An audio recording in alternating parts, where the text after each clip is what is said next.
मी नम्रता अभिजित राजगुरू आरोग्य नीतीतर्फे घेण्यात येणाऱ्या रानभाजी स्पर्धेत मी सहभागी झालेली आहे। ही माझी पहिलीच वेळ आहे अशी ऑनलाईन एखाद्या स्पर्धेत भाग घेण्याची। मला हा टॉपिक फार इंटरेस्टिंग वाटला।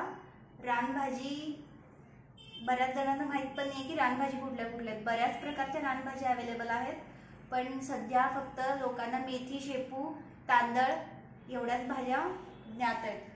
लोकांना हे माहित नाहीये की शेवग्याची भाजी खातात। आज मी तुम्हाला शेवग्याची भाजी दाखवणार आहे। शेवग्याची भाजी म्हणजे काय? फक्त लोक शेवग्याच्या शेंगा खातात, पण शेवग्याची भाजी कोणीही खातात ही गोष्ट सुद्धा लोकांना माहिती नाही आहे। तर मी आज तुम्हाला शेवग्याच्या पालांची भाजी कशी बनवतात ते सांगणार आहे आणि त्याचे फायदे पण सांगणार आहे। त्याचे फायदे असे आहेत की जेव्हा लोकांची हाडं ठिसूळ होतात तेव्हा लोक मोरिंगा पावडर 150 रुपये 200 रुपये किलो प्रमाणे विकत घेऊन खातात। पण तेच जर तुम्ही शेवग्याच्या पालांची भाजीचा जेवणामध्ये समावेश केला आठवड्यातून 2दा, तर तुमचा हाडांचा प्रॉब्लेम जो असेल तो पण निघून जाईल। त्यासाठी तुम्हाला जास्त खर्चात पण पडायची गरज नाही राहणार आहे।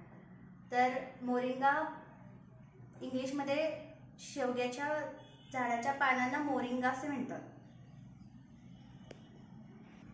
आणि लोकांना ज्ञात नसल्यामुळे फक्त शेवग्याच्या शेंगाच बाजारात विक्रीसाठी आलेल्या असतात, पण शेवग्याच्या पानाकडे कुणीही बघत नाही। पण आज मी तुम्हाला दाखवते की त्या शेवग्याच्या पानांची भाजी शेवग्याच्या शेंगेपेक्षा चविष्ट लागते आणि ती खायला पण पौष्टिक आहे आणि तुमचे बरेच त्यातून जीवनसत्व मिळतील तुम्हाला त्याच्यामधून आणि हाडांची प्रॉब्लेम तर 100% सुटणार। चला तर मग बघूया आज शेवग्याच्या पानांची भाजी कशी करतात। इथे आपल्याला लागणार आहे शेवग्याचा पाला, जो मी रात्री पाला तोडून एका कापडात बांधून ठेवलेला होता आणि सकाळी तो पाला सोडवल्यानंतर असा पाला त्याचा पडतो। त्याचा पाला हाताने काढता येत नाही, बांधून ठेवला तरच त्याच्यात पाला निघतो। तर ह्याच्यामध्ये मी मटकीची डाळ 1 चमचा घातलेली आहे आणि भाजी स्वच्छ धुवून घेतलेली आहे। त्यासाठी लागणारे आपल्याला कांदा, थोडासा गरम मसाला, हिंग, तेल, दाण्याचा कूट आणि आपला घरचा मसाल्याचा डब्बा। चला तर बघूया।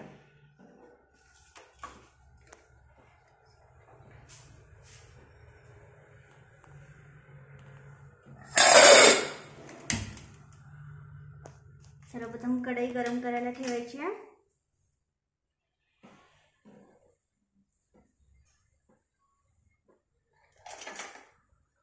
त्याच्यामध्ये 1 चमचा तेल ओतायचं। तेल चांगलं गरम झालं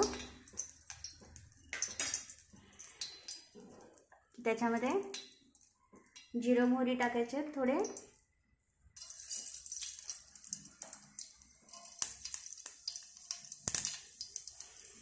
मग कांदा टाकायचा। गॅस थोडा मीडियम फ्लेमवर ठेवायचा।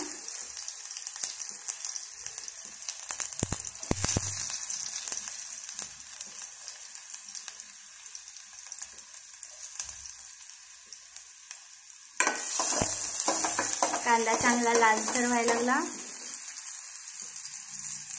की मग त्याच्यामध्ये थोडं हिंग टाकायचं आहे, अगदी चिमूटभर हिंग टाकायचं आहे।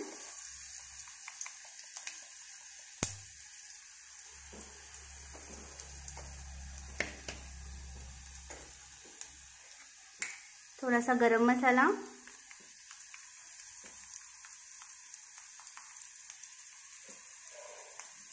अर्धा चमचाच गरम मसाला टाकायचा आहे।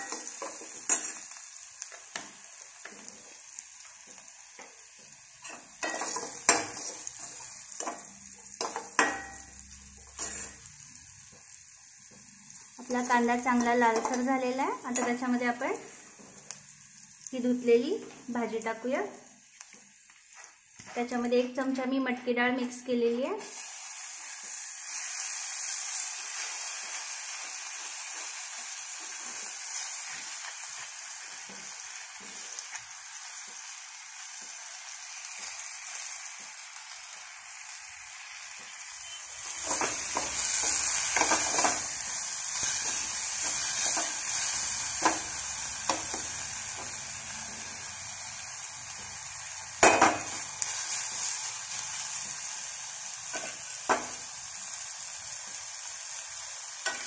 ही भाजी 2 मिनिटं झाकून ठेवायची आहे.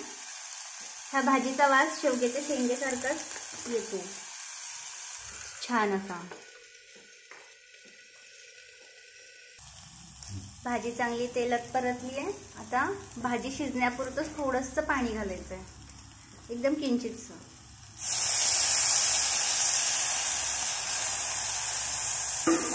आणि पुन्हा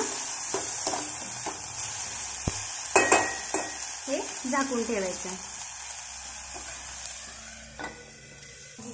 आपली भाजी शिजत आलेली आहे. आता याच्यामध्ये थोडंसं मीठ चवीपुरतं, थोडंसं लाल तिखट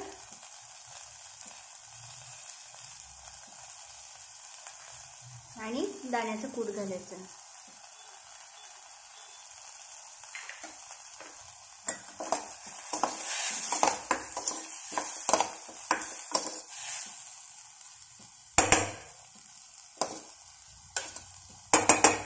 आणि 1-2 मिनिटं भाजी झाकून ठेवायची.